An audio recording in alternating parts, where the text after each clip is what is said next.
마태복음 5장 21절로 26절까지 말씀. 옛 사람에게 말한 바 살인치 말라. 누구든지 살인하면 심판을 받게 되리라 하였다는 것을 너희가 들었으나 나는 너희에게 이르노니 형제에게 노하는 자마다 심판을 받게 되고 형제를 대하여 나가라 하는 자는 공회에 잡히게 되고 미련한 놈이라 하는 자는 지옥불에 들어가게 되리라.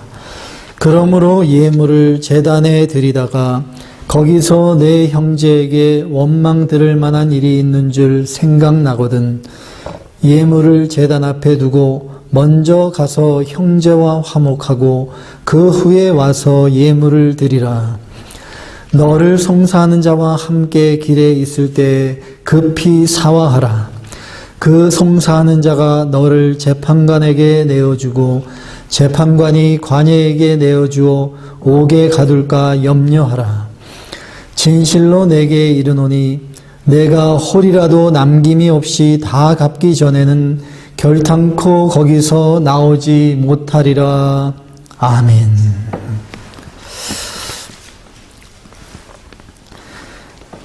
예수님께서 율법을 완전케 하려 오셨다. 그 위에 17절에 말씀하셨습니다. 태초 이전부터 계셔왔던 말씀이신 예수님, 이 말씀은 곧 하나님이시라고 요한복음 1장 1절에 말씀했습니다.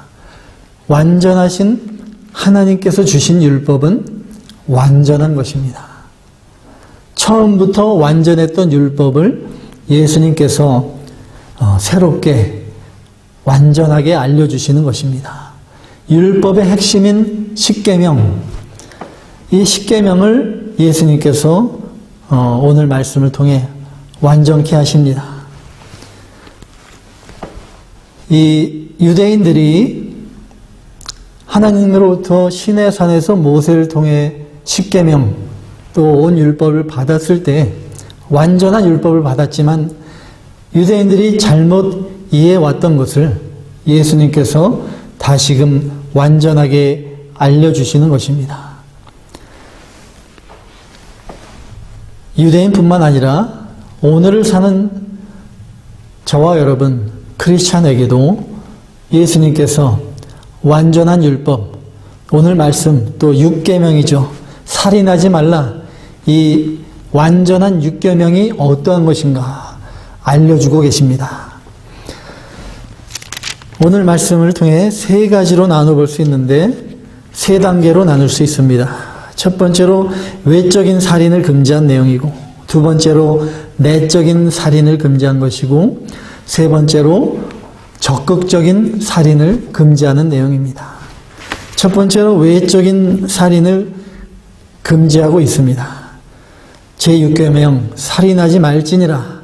이 문자 그대로 어떠한 형태로든 사람의 생명을 빼앗는 것을 금하고 있습니다. 다른 사람을 죽이는 행위, 또 정당한 이유 없이 사람들을 학살하는 행위, 그것도 살인이고, 또 낙태, 출산하기 전에 뱃속에 있는 태아를 죽이는 것도 살인입니다. 음주운전도 남을 죽이는 살인이고 자기 목숨을 끊는 것도 살인이고 또 적극적으로 대처하면 살릴 수 있었던 사람을 적극적으로 대처하지 않고 방관하여서 죽게 하는 것도 살인이라고 할 수 있습니다. 또 더 나아가서 볼 때는 자기 몸을 해롭게 하는 것도 살인이라고 볼 수 있습니다. 담배를 피워서 폐렴에 걸려 죽거나 음주를 많이 하고 자기 몸을 혹사해서 자기 몸을 손상시킴으로 생명을 단축시키는 것도 넓은 의미로 보면 살인이라고 할 수 있습니다. 본문 21절에 말씀하십니다. 옛 사람에게 말한 바 살인치 말라. 누구든지 살인하면 심판을 받게 되리라 하였다는 것을 너희가 들었으나. 이 구약의 율법, 십계명을 말씀한 그 출애굽기 20장에 살인하지 말라. 6계명인데 살인한 죄는 생명으로 대신하는 것입니다. 피 흘린 자는 피로써 갚는다. 이렇게 단호한 심판이 있는 것입니다. 옛사람에게 말한 바, 이 옛사람이라는 것은 유대 바리새인과 서기관들을 대표적으로 말씀하는 것입니다. 이 랍비들이 유대인들을 그동안 잘못 가르쳐 왔던 것을 너희들이 들어왔다는 것입니다. 옛사람에게 말한 바 너희가 들었으나, 이러한 표현을 계속 예수님이 사용하십니다. 밑에 27절에도 너희가 들었으나, 33절에도 너희가 들었으나, 43절에도 너희가 들었으나, 너희들이 랍비들로부터 들었던 그 율법의 말씀, 그 말씀은 완전한 율법이 아닌 잘못된 율법을 들어왔던 것이다. 외면적인 율법만을 들어왔던 것이다. 말씀합니다. 이 살인도 단순히 외적인 살인만을 살인으로 규정했던 그 잘못된 율법을 가르쳐왔던 옛사람 랍비들이었습니다. 예수님께서 이것을 고쳐주시는 것입니다. 외면적인 율법이 아니라 내면적인 율법이 참 율법이다. 진정한 율법, 완전한 율법을 모인 사람들에게 예수님께서 가르쳐주고 계시는 것입니다. 그래서 두 번째 더 나아가서 이제 내적인 살인의 금지입니다. 오늘 본문 22절 말씀 다 같이 합독하십니다. 22절. 나는 너희에게 이르노니 형제에게 노하는 자마다 심판을 받게 되고 형제를 대하여 라가라 하는 자는 공회에 잡히게 되고 미련한 놈이라 하는 자는 지옥불에 들어가게 되리라. 아멘. 여기 형제에게 분노하는 것, 또 라가라는 것은 그 당시 히브리어의 욕인데 이 바보, 멍텅구리 뭐 이러한 뜻이 있습니다. 또 미련한 놈, 이거의 원래의 뜻은 하나님을 모르는 사람이다. 대적자라, 이러한 의미가 있습니다. 이러한 것들은 다 눈으로 보이지 않는 마음의 죄입니다. 이러한 마음의 살인도 육계명을 범하는 살인죄다 말씀하십니다. 이 말씀을 예수님께서 새롭게 말씀하시는 것이 아니라 구약율법에 이미 가르쳐 주셨는데 이 랍비들이 잘못된 율법을 가르쳐 왔기 때문에 눈으로 보이는 살인만 살인으로 여겼던 것이고 내면적인 살인은 살인으로 생각하지 않았던 이것을 고쳐주고 계시는 것입니다. 하나님께서 처음부터 율법을 주실 때 마음의 살인까지 금하셨습니다. 출애굽기 21장에 보면 출애굽기 21장 17절에 보면 그 아비나 오미를 저주하는 자는 반드시 죽일지니라. 이 저주하는 것입니다. 이 라가라 미련한 놈이다. 이것을 더 올라서서 저주까지 하는 것입니다. 뒤에 출애굽기 22장 28절에 보면 너는 재판장을 욕하지 말며 백성의 유사를 저주하지 말지니라. 욕하는 것, 저주하는 것을 율법에 이미 금하고 있습니다.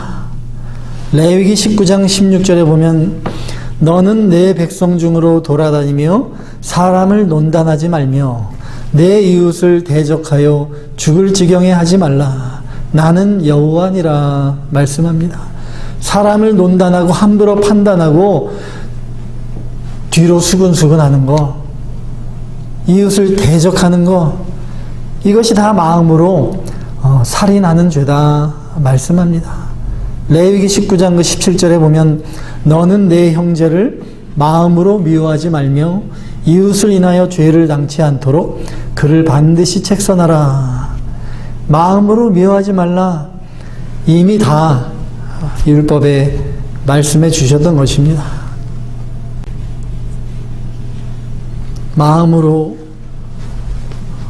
형제를 미워하는 거 이미 살인한 것이다 말씀합니다.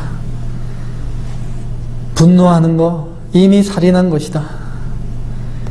잠언 29장 22절에 보면 노하는 자는 다툼을 일으키고 분하여 하는 자는 범죄함이 많으니라 말씀했습니다.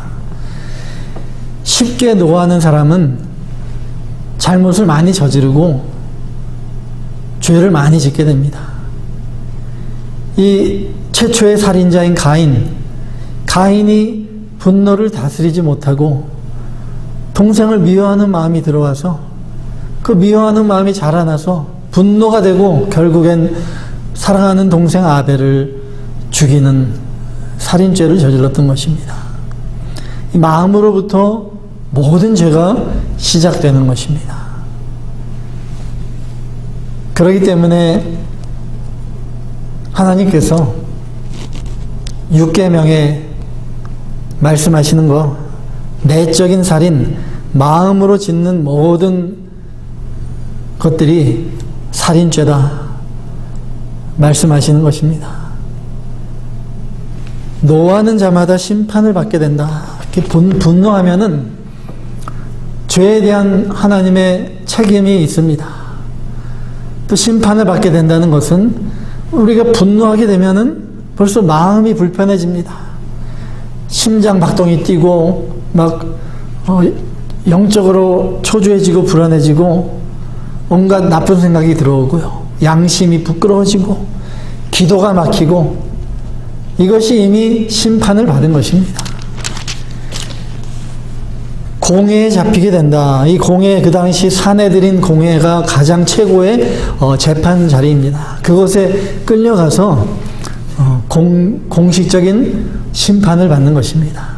지옥불에 들어가게 되리라.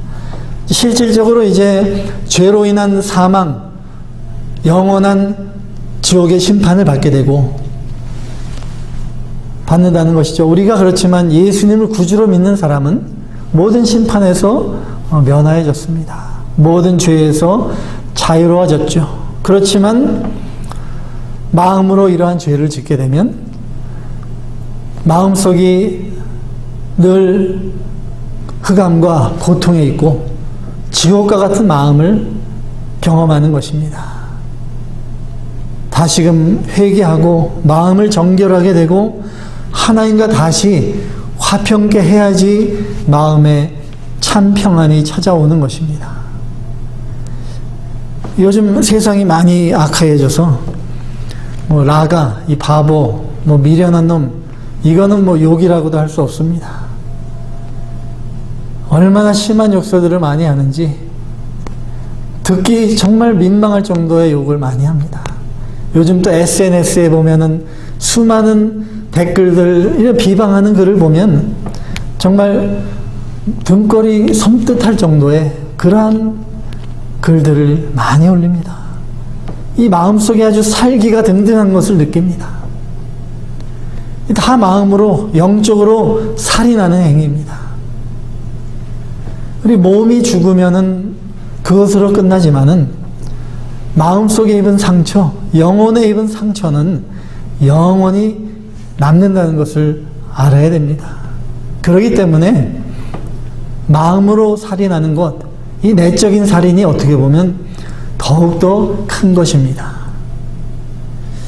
우리 크리스찬들은 입을 조심해야 됩니다.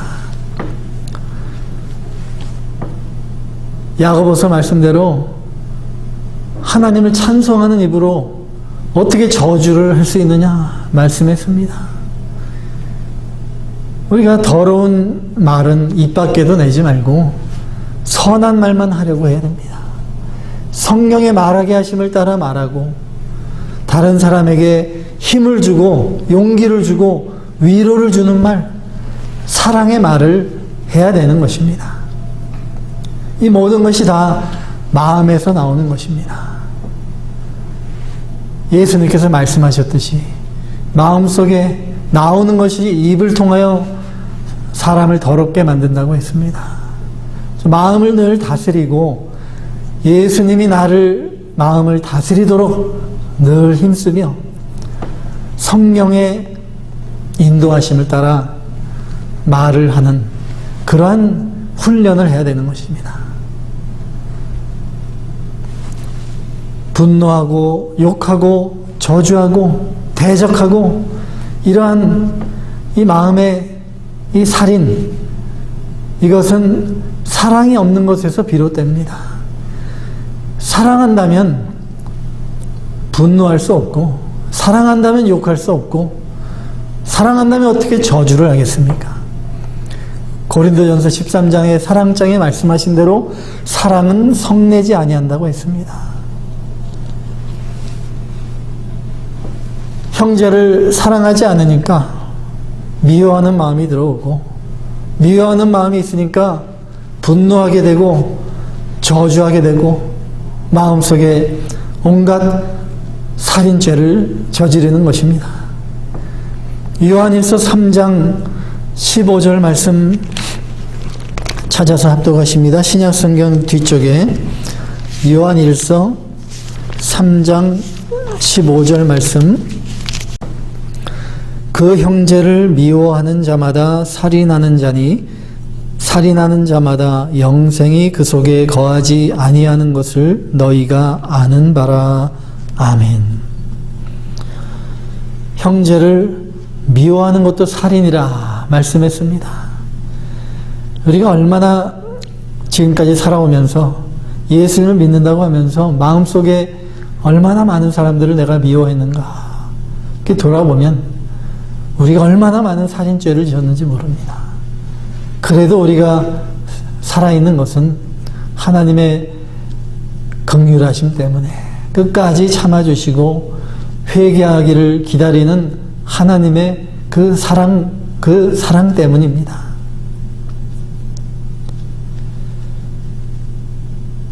형제를 미워하게 되면 영생이 그 속에 거하지 않는다. 이미 마음속에 생명이 떠나고 성령의 감동이 떠나고 마음속에 이제 천국을 잃어버리니까 영생이 없어지는 것입니다. 내 마음속에 사랑이 부족한 것을 늘 깨닫고 회개해야 됩니다. 그리스도의 사랑의 마음을 주시옵소서. 내 마음에 예수님의 사랑으로 채워나갈 수 있도록 늘 힘써서 기도하며 다른 사람들을 사랑하려고 애쓰고 힘쓰고 이러다 보면 내 안에 하나님의 사랑이 이루어져 나가는 것입니다.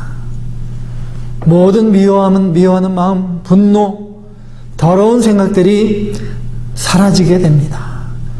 사랑은 빛입니다. 내 어두운 심령을 환히 비춰줍니다. 아름다운 말을 하고 선한 말을 하는, 화평케 하는 하나님의 아들이 되는 것입니다. 이제 예수님께서 6계명의 이 3단계로 나아가서 적극적인 살인을 금지합니다.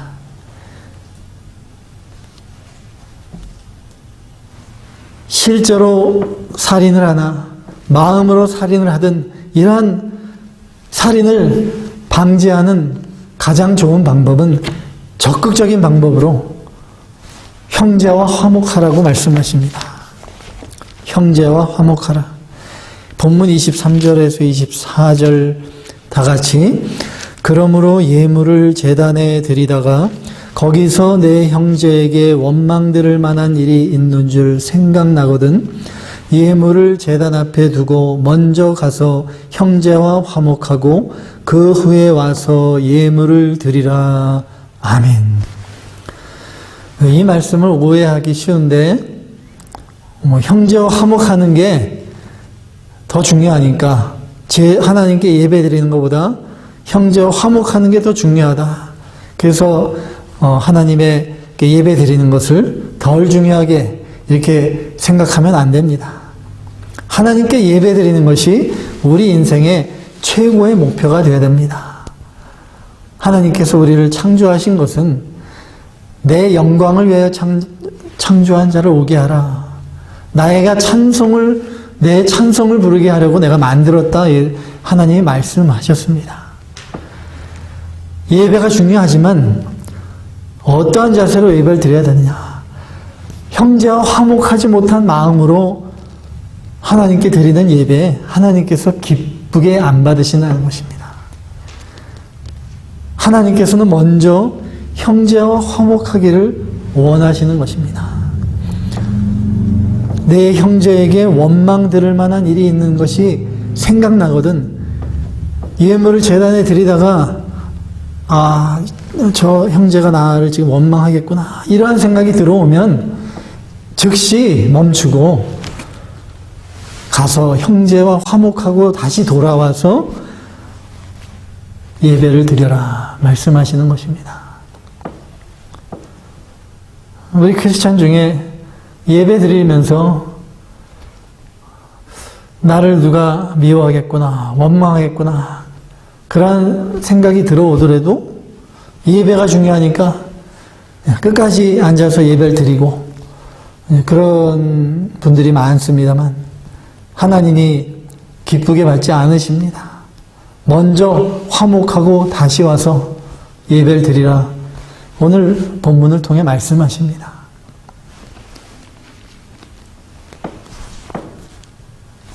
본이든 타이든 본의 아니게 형제에게 원망을 들을 일이 됐거든. 형제가 나를 원망한다 이렇게 생각되면 먼저 가서 형제와 화목하고 그리고 돌아와서 예배를 드려라. 그럴 때 하나님이 그 예배를 기쁘게 받으시는 것입니다. 왜 이런 말씀을 하시는가? 오늘 이제 25절, 26절의 이 말씀은 21절부터 이어지는 이 말씀의 연장선으로 봐야 되는 것입니다. 예수님께서 완전한 육계명을 말씀하시면서 이 말씀을 하신 것입니다. 살인하지 말라. 형제가 나를 원망한다면 그 형제가 결국 마음으로 살인죄를 짓게 되는 것입니다. 나를 원망하고 또 나를 미워하고 속으로 나를 얼마나 많이 욕했겠습니까? 라가 이 바보 멍청이 정도만 했겠습니까? 많은 죄를 짓게 되는 것입니다. 형제가 살인죄를 짓지 않도록 형제를 위하는 마음으로 화목하라는 것입니다. 나를 위해서도 하지만 형제를 위해서 형제가 마음으로 살인하는 죄를 짓지 않도록 화목하라는 것입니다. 이것이 더욱더 넓은 의미의 육계명입니다. 내 자신이 마음으로 살인을 하지 않는 데서 이제 더 나아가서 형제가 마음으로라도 살인죄를 짓지 않도록 배려하고 위하는 그러한 사랑의 마음, 그 마음의 그게 정신이 바로 십계명의 핵심인 것입니다. 무엇이 더 중요한가? 무엇이 먼저인가? 화목입니다. 화목.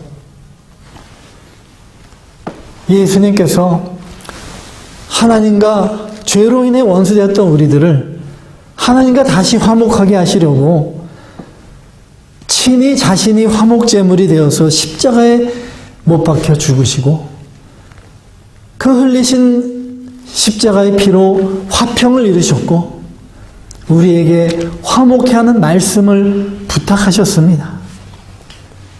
그렇기 때문에 우리도 마땅히 형제와 먼저 화목하고 그리고 나서 하나님께 예배드려야 되는 것입니다.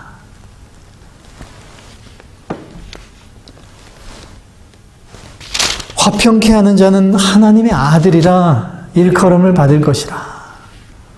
팔복의 말씀, 7번째 복으로 말씀을 주셨습니다.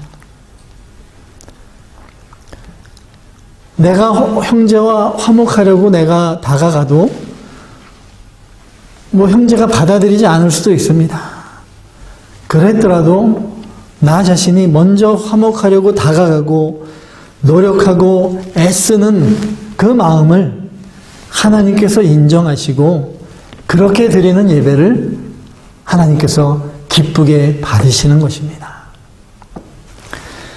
본문 오늘 25절에서 26절 말씀, 25절에서 26절 다 같이 너를 송사하는 자와 함께 길에 있을 때에 급히 사화하라. 그 송사하는 자가 너를 재판관에게 내어주고 재판관이 가녀에게 내어주어 옥에 가둘까 염려하라. 진실로 내게 이르노니 내가 홀이라도 남김이 없이 다 갚기 전에는 결단코 거기서 나오지 못하리라. 아멘. 여기 송사하는 자, 이 대적자라는 의미가 있습니다. 대적자. 나를 대적하는 사람과 함께 길에 있다는 것은 같은 길을 간다는 것이죠. 같은 목적으로 함께 나아가는 것입니다. 교회 안에 동역자가 될 수도 있고 믿음의 형제들이 될 수도 있고 나와 함께하는 그 형제가 나의 대적자가 되는 경우 크게 두 가지가 있겠죠. 첫 번째로 내가 잘못한 경우가 있고 나는 잘못한 게 없는데 상대방이 괜히 나를 대적하는 경우가 있습니다.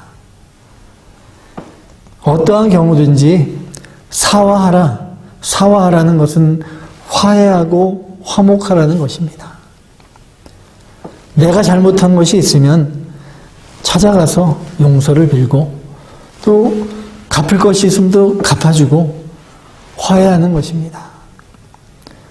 상대방이 일방적으로 나를 대적하는 경우라도 내가 먼저 다가가서 그리스도의 사랑으로 권면하고 화해하려고 힘써야 됩니다.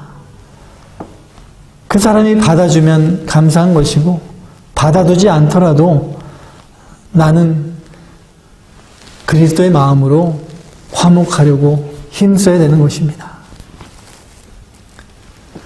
함께 길을 가는 형제가 나를 계속 대적하고 대적자가 된다면은 그 형제가 결국 마음으로 살인을 저지르는 그 죄를 범하는 것입니다.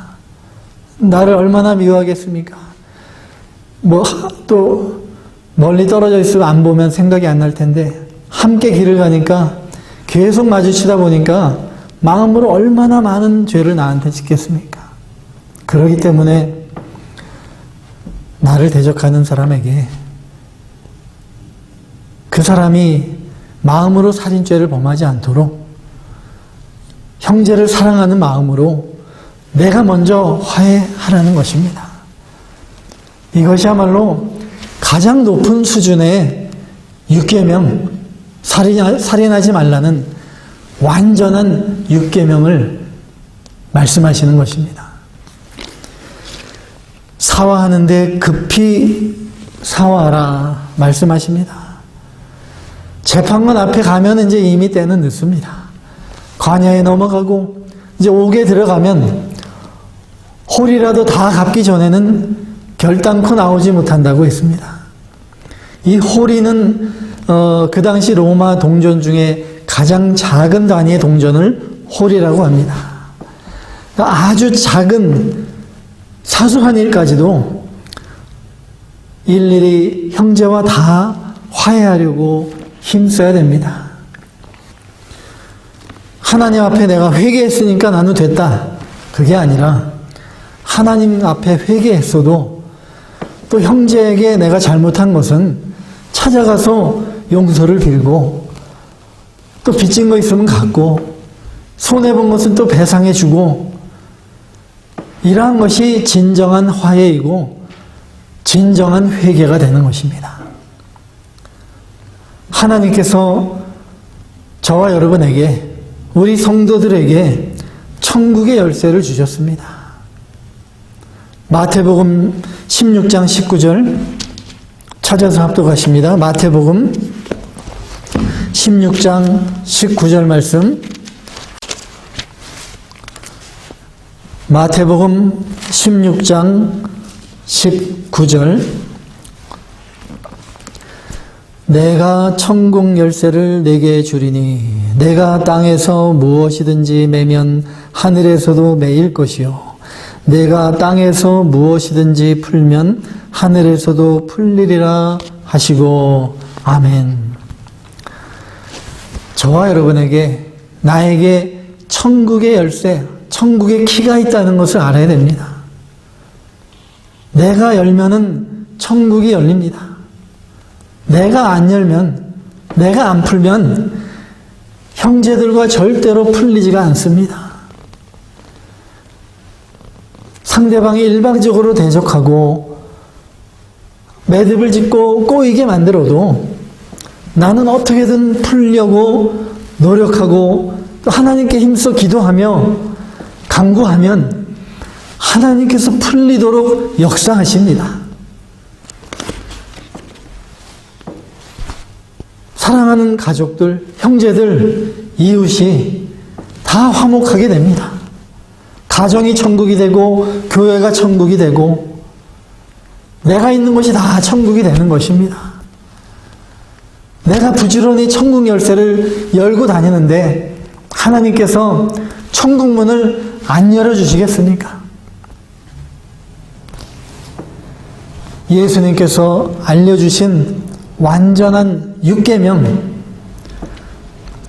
외적인 살인 당연한 것이고 내적인 살인 마음으로 미워하지도 않고 어떤 죄를 짓지도 않고 형제를 욕하고 비방하지도 않는 그러한 마음을 가지고 이제 적극적인 살인의 금지, 형제를 생각해서 형제를 위해서 내가 어떻게든 다가가서 화해하려고 노력하고 화목하려고 힘쓰는 그러한 저와 여러분이 다 되셔서 형제를 살리고 가정을 살리고 교회를 살리고 이웃을 살리는 화평케 하는 하나님의 아들이 다 되시기를 주님의 이름으로 축원합니다.